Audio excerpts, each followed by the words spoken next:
আমি চতুর্দিকের আওয়াজ বন্ধ করে দেই, পাখির আওয়াজ বন্ধ করে দেই, পশুর আওয়াজ বন্ধ করে দেই, সিএনজি ড্রাইভার আর অটো ড্রাইভারদের গাড়ি গ্যারেজে জমা দিয়ে দেই, সব দোকানদার ব্যবসায়ীরা যার যার কর্ম ছেড়ে তারা ঘরে ফিরে আসে, চতুর্দিক বন্ধ করে দেই।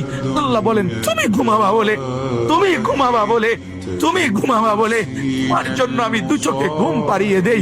তোমারে আমি মাথা ব্যথা দেই নাই, তোমারে আমি জ্বর দেই নাই, শক্তি দেই নাই। আজকের রাত এই জ্বর সর্দি থেকে মুক্ত রাখছি, তো আমি আল্লাহ তোমাকে ঘুম পাড়াবো বলে। তোমার মা অসুস্থ, বাবা অসুস্থ, ছেলে অসুস্থ, স্ত্রী অসুস্থ, যদি এমন বিপদের খবর হইতো তাহলে তুমি ঘুমাইতে পারতা না।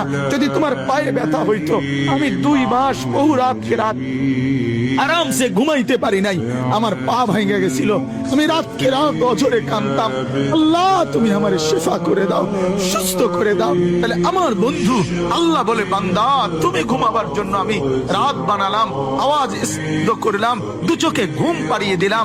তুমি দেখো না বান্দা, চতুর্দিকে খাট পাওয়া যায় বাজারে, আলম পাওয়া যায়, লেফ পাওয়া যায়, তোষক পাওয়া যায়, সব তো বাজারে পাওয়া যায়, কিন্তু 2 চোখের ঘুম তো বাজারে পাওয়া যায় না।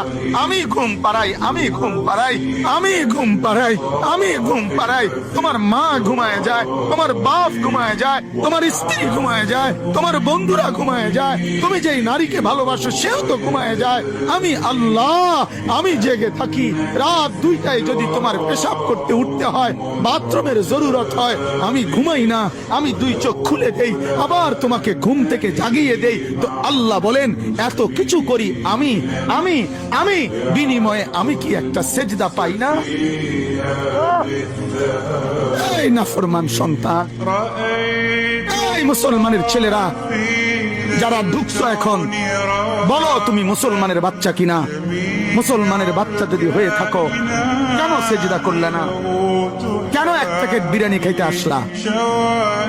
কেন আসলা বেটা? লজ্জা লাগলো না বেটা? এই বেটারা কেন ঢুকলি বেটা? নির্লজ্জরা ঢুকলি।